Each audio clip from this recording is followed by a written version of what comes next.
On retourne aux artères et M. Olivier Pellegrin va nous parler des traitements intra-artériels des métastases hépatiques des cancers colorectaux.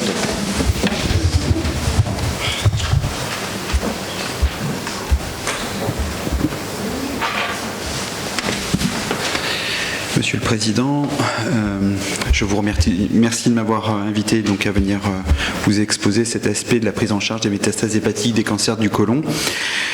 Donc je suis radiologue interventionnel et je travaille à l'hôpital Pompidou.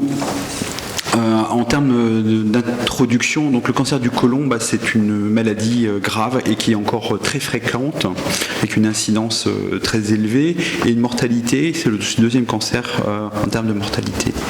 On sait qu'un certain nombre d'améliorations ont été faites au cours de ces 30 dernières années, notamment grâce à l'essor d'une polychimiothérapie, parce qu'on peut prendre comme référence que dans les années 80, la médiane de survie d'un patient métastatique d'un cancer du côlon était de 5 à 6 mois. Et aujourd'hui, elle est entre 24 et 30 mois, avec de multiples combinaisons de chimiothérapie qui vous sont résumées sur cette diapositive. Alors, quels sont les objectifs d'un patient métastatique hépatique? Clairement, l'objectif primaire est l'amélioration de la survie globale, améliorer et préserver la qualité de vie, en réduisant les toxicités, en limitant le nombre de séjours hospitaliers, en travaillant de plus en plus en ambulatoire. Est-il possible de guérir des métastases et de guérir du cancer? C'est une véritable question et elle ne peut se concevoir que par l'éradication complète de l'ensemble des sites métastatiques. Et il faut garder en mémoire que c'est une maladie qui est extrêmement agressive, avec des profils génétiques extrêmement variés, et que chez 2/3 des patients opérés, il y aura une récidive dans les 2 ans. Alors, une façon de présenter l'approche qu'on peut avoir pour la prise en charge de ces métastases hépatiques, on peut stratifier les patients en 3 grandes catégories. C'est assez grossier, mais c'est assez pratique pour avoir une appréhension assez simple. Il y a des patients qui sont dits incurables, c'est-à-dire qu'ils sont peu opérables, ils sont pas résécables. On ne peut pas en faire de thérapie parce qu'il y a un envahissement tumoral qui excède le foie, c'est-à-dire des lésions pulmonaires, la carcinose péritonéale ou des ganglions. Et là, dans cette situation, il va falloir jouer, entre guillemets, la montre, c'est-à-dire, d'une part, essayer d'avoir de la réponse supraorale, éventuellement intensifier dans certaines circonstances, et parfois jouer des stratégies de stop and go, c'est-à-dire savoir s'arrêter quand on a obtenu une stabilité de la maladie suffisante pour pouvoir garder de l'espoir, pour pouvoir réintroduire la chimiothérapie un peu plus tard. Il y a les patients qui sont potentiellement opérables. C'est-à-dire qu'il faut clairement pouvoir avoir une réduction du volume de la tumeur hépatique pour pouvoir permettre au chirurgien de passer et pour libérer. Et il faut avoir une chimiothérapie dans ces conditions qui doit être aussi courte que possible et le plus efficace, avoir ce qu'on appelle une profondeur de réponse tumorale la plus importante. Et enfin, il y a des patients qui sont de métastatiques, qui sont résécables et dont malheureusement la récidive est relativement importante. Et l'idée ici, c'est de prévenir la récidive. Alors le foie et les métastases sont une situation favorable pour une approche intra-artérielle. Le foie est vascularisé par 2 apports, un apport veineux porte qui représente approximativement 70% de sa fonction d'entrée artérielle et 30% par son artère. Et pendant très longtemps, on a supposé que les métastases hépatiques de cancer du côlon n'étaient pas vasculaires ou pas hypervasculaires. Il s'avère qu'elles sont totalement vascularisées au début de leur histoire et avant de subir un certain nombre de traitements antitumoraux par l'artère hépatique, comme vous pouvez le voir sur ces images de microscopie intravitale sur un modèle murin de cancer du côlon. Vous voyez que toutes ces structures vertes représentent la densité capillaire, ou sur cette image d'IRM de différentes séquences avec injection de gadolinium à différentes phases, où on voit progressivement ce halo périphérique qui correspond à la densité capillaire qu'on voit ici, et ce rehaussement plus tardif de la tumeur qui correspond à cette pièce opératoire. Alors, pour envisager un traitement intra-artériel, il va falloir aussi se pencher sur la question de la drogue. Quelle drogue utiliser? De facto, on pourra répondre qu'elle doit être efficace contre les adénocarcinomes coliques, clairement. Mais ça met en jeu un certain nombre de paramètres qui sont la pharmacodynamique et la pharmacocinétique de ces drogues, dans un système un peu particulier qui n'est plus monocompartimental mais bicompartimental, avec une biodisponibilité qui devra être élevée, avec un faible passage systémique et des taux d'extraction par le foie assez élevés. Enfin, on pourra se poser la question d'utiliser un agent d'embolisation qui va venir maintenir la drogue au contact de la structure. Aujourd'hui, il y a trois stratégies intra-artérielles qui sont développées dans le foie: la chimioembolisation, qu'on appelle DBIRI, la radioembolisation et la chimiothérapie intra-artérielle. Donc je vais vous développer ces 3 points. Donc là, le DBIRI, ce qu'on appelle la chimioembolisation, c'est l'utilisation de billes à élution médicamenteuse qui ont la propriété donc de charger par liaison covalente de l'irinotécan, qui est une drogue qui est électrochimiquement négative. Ces billes sont des hydrogels qui sont calibrés et qui présentent donc des cinétiques d'élution et de désélution de largage et de relargage de leur chimiothérapie, avec des profils qui sont relativement favorables. Quand on compare par exemple une injection intraveineuse à une injection intratumorale, vous avez ce profil pharmacocinétique plasmatique beaucoup plus favorable, montrant un effet de premier passage limité. Sur des modèles animaux qui ont été réalisés, on a une nécrose tumorale qui est importante, avec une concentration in situ du métabolite de l'irinotécan qui s'appelle le SN38, qui est très élevé, comme on peut le voir, et qui se maintient au travers du temps. Alors un certain nombre d'études, principalement rétrospectives, ont été appliquées chez des patients donc en thérapie dite de sauvetage et permettent d'obtenir, donc en combinaison ou sans combinaison avec de la chimiothérapie systémique, des taux de réponse tumorale variant entre 45 et 72% en fonction de la chimiothérapie combinée, avec une amélioration de la survie globale pour ces patients. Dans la meilleure série, elle était passée à 25 mois, ce qui était non négligeable pour des patients dont en théorie la survie n'excède pas 10 mois. Cette stratégie peut être déployée en adjuvant chez des patients qui sont opérables. C'est une étude qui a été réalisée par un groupe anglo-saxon dirigé par John Poston. Cette étude a permis de mettre en évidence que quand on soumet le patient à une chimioembolisation avec de l'irinotécan, on avait la possibilité d'opérer ces patients et de trouver à l'expertise anatomopathologique à peu près 95% de résection R0, c'est-à-dire avec une lésion complètement traitée. Enfin, cette stratégie a été déployée dans un essai thérapeutique qu'on a mené au sein de notre hôpital. C'est un essai chez des patients en première ligne et qui a permis d'obtenir donc une réponse tumorale profonde chez les patients qui est non opérable d'emblée, une réponse tumorale profonde de moins 47%. Avec un taux de résection secondaire de 33%, 33% des patients ont pu être opérés, et ce qui donne une survie sans progression médiane hépatique de 11 mois, avec une survie globale de 33 mois. Donc voici pour ce qu'on appelle la chimioembolisation dans les métastases hépatiques. Deuxième aspect des traitements intra-artériels hépatiques, c'est la mise en place d'un cathéter intra-artériel hépatique au sein, donc directement dans le foie, connecté à un système d'injection comme une chambre implantable veineuse périphérique et qui va permettre d'administrer de façon séquentielle, en cures différentes, de la chimiothérapie directement au sein du foie, en tirant parti des propriétés dont je vous ai parlé au début. Alors c'est une technique qui est assez difficile à mettre en place, qui est du niveau d'expertise de certains centres en France, assez peu de centres qui ont développé. Le succès technique d'implantation varie entre 92 et 100%. Le taux de perméabilité du cathéter au travers du temps se dégrade, puisqu'à 24 mois, il n'y a plus que 58% des cathéters qui sont perméables, principalement liés à des thromboses ou artérites ou déplacements secondaires. Et cette technique a comme inconvénient principal, en cas de reflux de chimiothérapie dans l'artère gastro-duodénale ou une pancréatica magna, de provoquer des ulcérations gastro-duodénales ou des cholécystites qui restent reprendre. Alors d'un point de vue efficacité clinique, il y a plusieurs travaux qui ont été réalisés. Donc historiquement, ça se décompose en 2 temps. Il y a l'ère du 5-FU intra-artériel et puis après il y a l'ère de la polychimiothérapie intra-artérielle.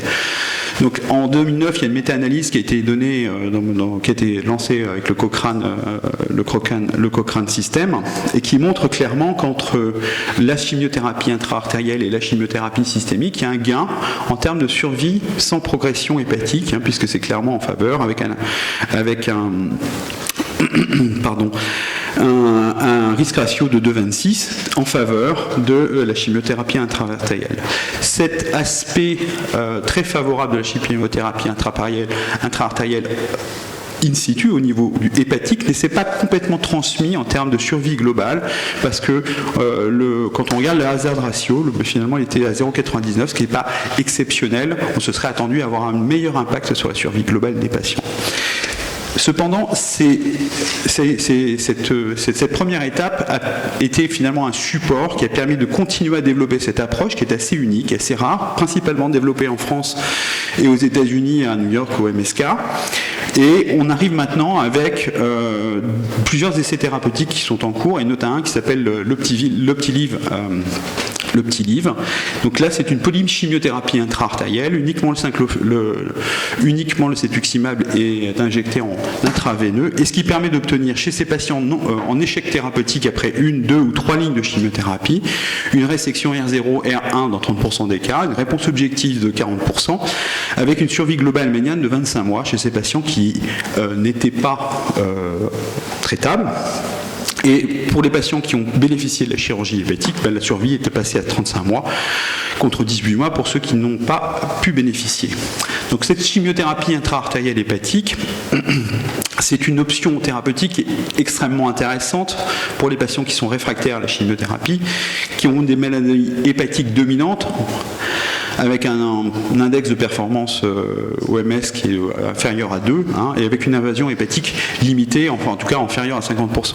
Ça nécessite une équipe très structurée entre oncologues, radiologues interventionnels et chirurgiens. La raison, c'est que c'est une technique assez complexe, lourde à mettre en place, mais très efficace. Toutes les chimiothérapies actuellement sont utilisables dédiées au côlon, c'est-à-dire l'oxaliplatine, le 5-FU, la mitomycine, peuvent être associées au 5-FU systémique. Voilà. Donc, troisième aspect, donc ce qu'on appelle radioembolisation. Donc la radioembolisation, toujours une technique intravasculaire. On va administrer dans le patient des microsphères qui vont être chargées d'yttrium. Alors le principe de la radiothérapie, c'est de provoquer une destruction pendant la phase S de la division cellulaire, bloquant de façon irréversible cette construction. À titre d'exemple, donc on a une échelle de tolérance hépatique. La sensibilité hépatique à la radiothérapie, elle est aux alentours de 30 degrés.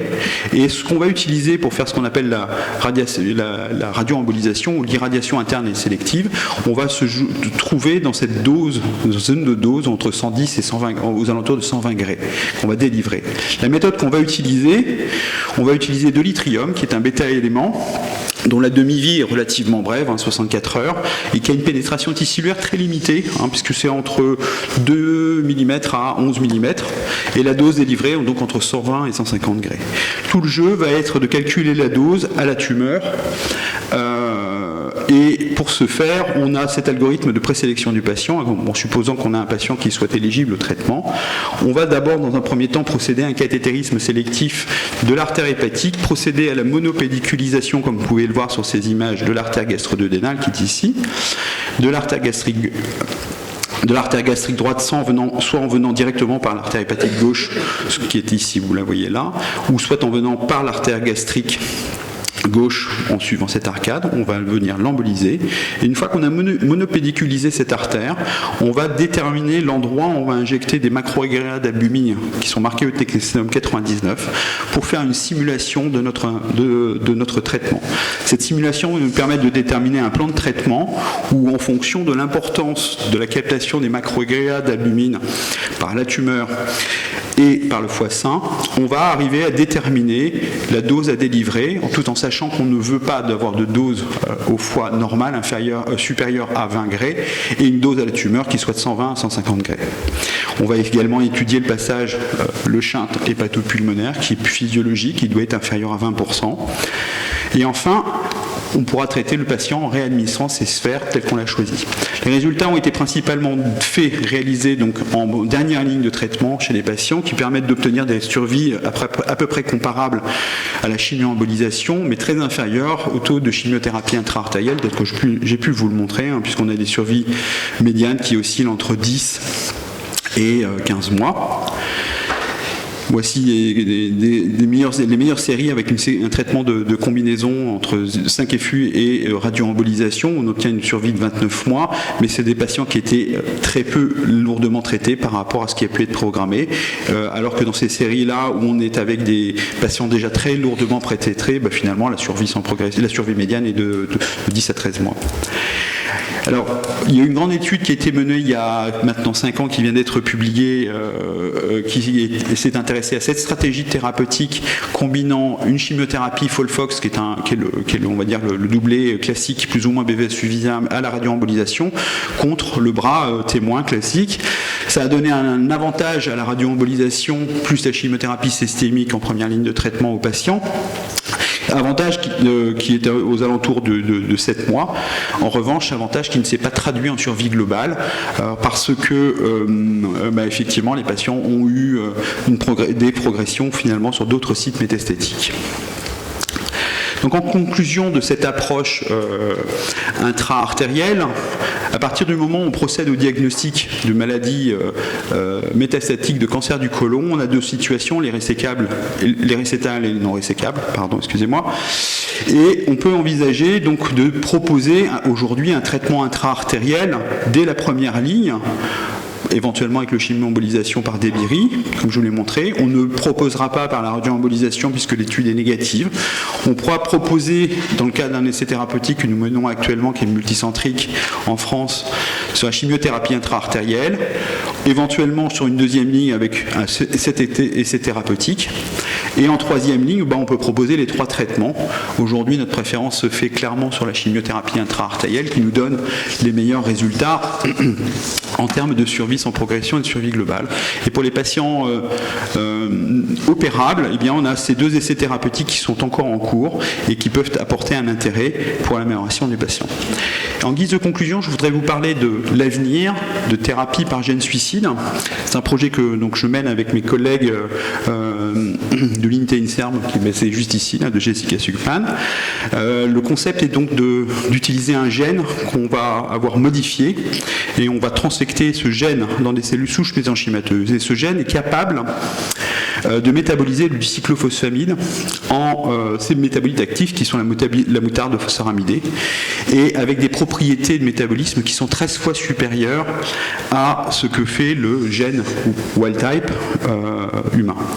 Alors on a démontré tout un nombre d'étapes. Par exemple, quand on crée un modèle tumoral sur le lapin VX2, par exemple, on injecte nos cellules souches mésenchymateuses par voie intra-artérielle. Elles sont capables de se fixer parce qu'elles ont des propriétés de homing spécifiques dans l'environnement tumoral, de se stabiliser dans la lésion. À l'injection de cyclophosphamide intraveineux, elles vont métaboliser le cyclophosphamide, détruire les cellules souches mésenchymateuses, et par effet de ce qu'on appelle le bystander, c'est un effet de diffusion passive, ça ne fait pas intervenir les gap junctions tumorales. Ces métabolites qui vont venir détruire les cellules tumorales. Et à partir de ce moment, il y a une cascade,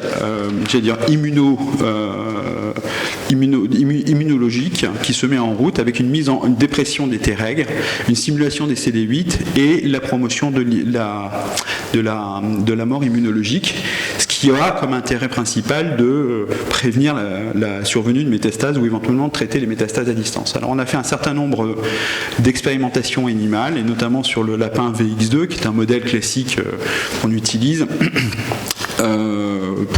pour expérimenter sur la chimio-embolisation.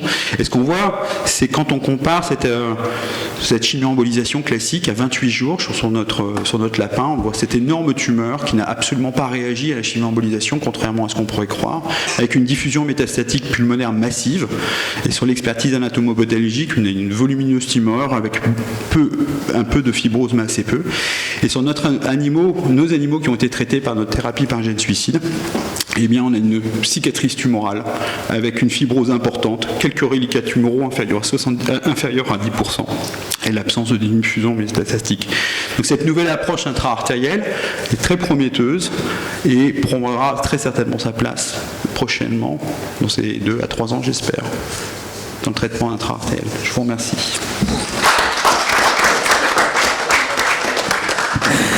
Merci beaucoup. Vous utilisez la voie fémorale, j'imagine ? Oh, dès qu'il y a une artère, on peut rentrer dedans. Dès qu'on a accès à une artère, on peut aller n'importe où.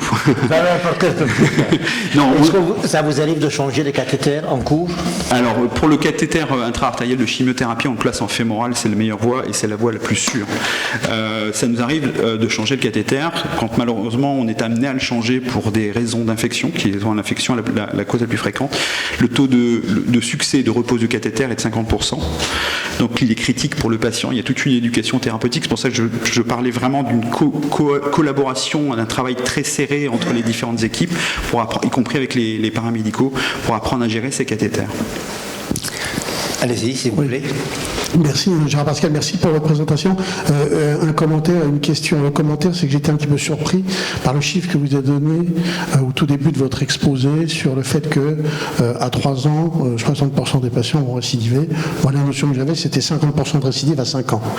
Donc, qui est le chiffre assez classique en termes de métastases hépatiques d'origine colorectale. Enfin bon, ça dépend un petit peu du CARAS et du statut CARAS, en fait. En gros, moi, on est d'accord. Je trouve un peu pessimiste, mais je ne sais pas, ça a peut-être changé. Moi, voilà. Le deuxième point, c'est que finalement, vous avez décrit 3 procédés, très bien. L'objectif, on se place dans le cas des métastases d'emblée non résécables. L'objectif, c'est de les rendre résécables, puisque l'objectif, donc, on se place dans une stratégie curatrice. L'objectif, à quelques exceptions près qu'on met de côté, c'est la chirurgie. Et ce que j'aurais bien aimé entendre de vous, c'est pour chaque procédé le taux de patients non résécables d'emblée qui le deviennent. Alors, il a dit. Oui, alors, pour les 3 thérapies, effectivement, il y a 3 thérapies qui se livrent un combat, on va dire, assez homogène. Il faudrait les étudier de façon randomisée, ce qui n'a pas forcément beaucoup d'intérêt. C'est qu'on sait que la chimio-embolisation avec l'irinotécan, aujourd'hui, sur un patient en situation pré-traité, on va dire, ça permet pas d'obtenir de résection secondaire. En revanche, sur les patients naïfs, il y a 30% qui vont à la chirurgie. Pour la chimiothérapie intra-artérielle, on est à peu près dans le même score, à l'exception que en première ligne de traitement, pour l'instant, on est en cours d'évaluation et on ne le sait pas, mais en revanche, avec le Optilive, chez les patients multitraités, on le sait, on est à 30%. Et enfin, pour la radioembolisation, dans l'étude de CIRFLOX, il y a eu 28% de patients qui ont été adressés à la chirurgie. Cependant, l'étude est négative. Bon, après, on peut discuter de la constitution méthodologique de l'étude, mais bon. Allez-y, monsieur. Moi, je peux poser une question, Caddy. C'est une très méchante question. En effet, je me demande si les progrès qui sont réalisés sont dus à la technique intra-artérielle ou bien au progrès de la chimiothérapie. Parce qu'en effet, vous semblez oublier qu'il y a une quarantaine d'années, à la suite du professeur Alexandre, cette technique était largement appliquée, certes par voie laparotomique, mais qu'elle a été totalement abandonnée parce que ses échecs, ou plus exactement ses insuffisances, étaient patentes. Voilà ma question. Alors la question n'est pas si méchante que ça, parce qu'elle est assez logique. Donc la technique, effectivement, que M. Alexandre avait mis en place avec une implantation chirurgicale du cathéter dans l'artère gastro-duodénale était sujette à énormément de variations, de complications. Il y avait un taux d'occlusion des cathéters qui était phénoménaux. L'implantation en percutanée permet de passer au-dessus de ces problèmes. Effectivement, pour la chimiothérapie intra-artérielle, c'est les drogues qui ont fait la différence. Ce qui est intéressant dans ces approches, c'est de pouvoir, dans des situations qui sont dépassées, réinjecter de l'oxaliplatine chez des patients qui sont en intolérance. Bien. Oui, allez-y. Merci, c'est une belle communication. Je voudrais quand même faire quelques remarques, quelques commentaires. Le premier concernait d'abord le moment de la découverte de ces métastases hépatiques. Exemple, vous opérez un malade pour un cancer colorectal, il a de façon concomitante des métastases. Et ce n'est pas une métastase unique, distale, périphérique, résécable au cours de même temps, mais des métastases intraparenchymateuses. Alors, est-il licite de revenir à ce qui a été fait avant, c'est-à-dire faire la résection colique, mettre un cathéter en péropératoire et continuer la chimiothérapie ou traiter par voie artérielle. Deuxième question, avez-vous vu beaucoup de métastases, des malades ayant plusieurs métastases, évoluer favorablement et avec une guérison, c'est trop dire, mais est-ce qu'il y a eu une réduction de 5, 6, 7, une seule métastase qui serait alors de ressort de la chirurgie? Alors, la première question, j'y ai déjà un peu répondu, je vais éviter d'y retourner. La deuxième question, effectivement, par exemple dans l'étude Optilive qui était menée qui était drivée par l'équipe de Paul Brousse, on avait cette étude, elle s'adressait à des patients qui étaient non ressécables. Après 1, 2, 3 lignes de chimiothérapie sans efficacité. Chez 30% de ces patients, il y en a que les chirurgiens hépatiques ont opéré. Il y en a même un qui est ici qui en a opéré, je le sais. Voilà. Même 2, pardon. Vous passez le micro, s'il vous plaît, pour la dernière question. Merci. Philippe Lasserre, oui, j'ai pas mal travaillé sur le sujet. J'étais le chirurgien de Philippe Rougier. Moi, je me souviens bien. Et donc, bravo pour votre topo qui était parfait. J'ai rapidement donc 3 questions seulement. Comment vérifier la bonne perfusion du parenchyme hépatique? Parce que vous l'avez très bien dit, c'est une technique qui est difficile. Et elle n'est pas toujours la perfusion hépatique homogène. Comment la vérifier? Est-ce qu'on peut toujours l'obtenir? La deuxième question, c'est comment éviter la thrombose artérielle qui a lieu très fréquemment, vous l'avez dit, parce qu'on utilise une perfusion discontinue. Est-ce qu'il ne faudrait pas utiliser, comme les Américains, la pompe infusède qui donne une chimiothérapie continue et qui évite la thrombose? Enfin, la dernière question, est-ce qu'il y a encore une place pour la laparotomie? Alors, dernière question. Pour la mise en place de cathéters intra-artériels, par la laparotomie, je pense que non, malheureusement. Il y a des études qui sont rétrospectives, mais qui montrent clairement qu'il y a un désavantage à la technique chirurgicale, pour les raisons dont j'ai parlé, qui sont de dissection de l'artère. C'est techniquement difficile de mettre un cathéter dans la gastro-duodénale et qu'il soit bien positionné et longtemps fonctionnel. La question numéro 1 était... La perfusion hépatique. La perfusion hépatique. Alors oui, c'est un débat qui est assez ancien. Depuis l'origine de la technique, initialement on faisait de la perfusion de macroagrégat d'albumine et on faisait une scintigraphie pour s'assurer que la perfusion était bonne, etc. Aujourd'hui on a des techniques d'imagerie qui sont un petit peu plus performantes, notamment ce qu'on appelle le CIRM Comim-CT, qui est un scanner qui est positionné sur la table d'angiographie et qui permet vraiment, avec des procédés de mesure du volume sanguin tumoral, d'estimer relativement bien la perfusion tumorale. Et la question sur l'infusion en continu. Alors, le FUDR, tel qu'il a été utilisé par Nancy Canimini, n'est pas disponible en France. L'artérite, effectivement, survient, mais survient tardivement, surtout maintenant qu'on utilise de l'oxaliplatine. Et enfin, le FUDR en continu donne beaucoup plus de cholangite que la technique séquentielle, et ce qui est beaucoup plus embêtant que d'avoir une artère occluse. Donc je tendance à dire que le discontinu, ça marche plutôt pas mal. J'avais juste une question. Je ne comprends pas pourquoi vous laissez le cathéter en place. Pour avoir fait énormément de chimiothérapie intra-artérielle ou de chimio-embolisation, on le faisait en séquentiel avec une cure toutes les 3 semaines ou toutes les 6 semaines selon les protocoles, et on refaisait un cathétérisme fémoral et on n'avait jamais de complications artérielles. Alors que le fait de laisser le cathéter en place, vous compliquez les choses, je pense. Je pense que c'est pas tant compliqué les choses. Clairement, c'est vrai que c'est une entreprise technique, mais qu'il faut avoir un certain nombre de skills, de capacités. Mais je pense que quand on fait venir un patient tous les 15 jours en chimiothérapie, c'est quand même vachement plus simple de lui mettre une aiguille dans un porte à 4 et avec un porte à 4 directement connecté que de refaire un cathétérisme artériel. Même si je fais du cathétérisme artériel tous les jours et que j'en raffole, on peut passer par voie radiale. Multiplier les ponctions, bon, je trouve que c'est assez élégant en fait au final. Vas-y Jacques, la dernière. moi, je suis heureux d'avoir entendu ce topo parce que c'est quand même je suis désolé, c'est un topo futuriste. Aucune de ces techniques n'est rentrée dans la routine et dans les préconisations du traitement des métastases. Ce qui m'impressionne, c'est quand même le fait que, enfin, ça sent, et c'est pas rentré, c'est difficile. Techniquement, c'est quand même difficile. Techniquement, c'est quand même, ça apparaît difficile. Puisque même à ciel ouvert, on avait beaucoup de problèmes quand on mettait le cathé. Donc en percutané, c'est un peu ça, quoi. Faut oser le dire, quoi, que c'est vachement dur et que il faut une grande expertise pour faire ça. Ce qui bloque d'ailleurs la diffusion. Exactement. Alors effectivement, ça c'est un point qui est critique, c'est que il faut constituer une équipe.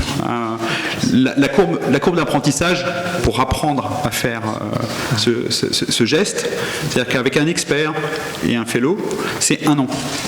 C'est pendant 1 an, le gars, il va mettre avec son mentor 1, 2, 3, 1 par mois cathéter intra-artériel. Moi j'ai la chance d'avoir une grosse équipe à la HEGP, donc on en met beaucoup, donc on peut former les gens. Mais c'est la limite de la... Et le deuxième point dont vous avez tout à fait raison de préciser, c'est que toutes les études qui ont été faites, la première chose c'est que c'est sanctionné par une méta-analyse qui est pas très favorable, ou pour dire modestement favorable. Et aujourd'hui on est en train de travailler sur des études multicentriques, randomisées, de phase 3 clairement, pour voir si clairement le traitement est efficace. Parce que vu la lourdeur... Sauf Optilive, oui, bien sûr. Oui, mais ça, c'est magique. Oui, mais Optilive, c'est tellement magique. Dernière communication, même si c'est passionnant, vous pouvez discuter juste après.